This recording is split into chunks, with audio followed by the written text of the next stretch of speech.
This is basically a part two to the um, blame and shame video that I just recorded, because it got me thinking about how we were able to adapt and cope with those feelings of shame that we experienced from receiving the blame from our parents or any other adults that were meaningful in our life.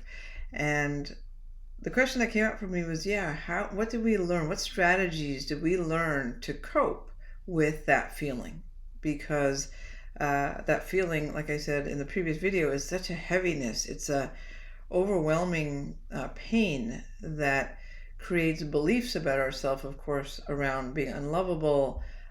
Fear gets evoked. I'm not good enough. I'm unworthy. All of these things start to come up in us as a way to adapt to these feelings or make sense of these feelings, again, by internalizing them. But the coping, right? So that's one way, by internalizing it, becoming I'm the bad one. That's one way, which of course makes us feel like we want to die at times, right? So you'll hear children say, I want to kill myself, I want to die. It's because it's such an intolerable sensation and they feel like they want to escape it, which I totally get, right? Over time, we can also cope by feeling kind of empty, right? There's so much rejection, so much unworthiness happening within us that there's a complete emptiness, and that can lead to other behaviors that are not obviously helpful. It can lead to cutting. It can lead to other, again, maladaptive, unhelpful, well, helpful in the moment because they're coping strategies, but bigger, longer term, not helpful strategies, of course, because they're harmful. So what strategies do we pick up and learn, right? Do we learn to avoid our emotions altogether, avoid rocking the boat in any way, and just become completely quiet and highly avoidant, right? Not use our voice much, really just kind of keep to ourselves, do our own thing, we're good to go.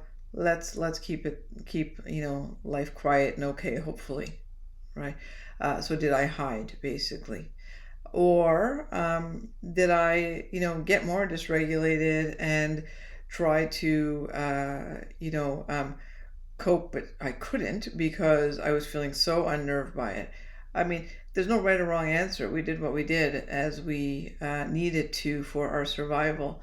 And I want to just get you to think about how you may have coped. What strategies did you use to cope with these feelings of guilt, shame, unworthiness that come from that?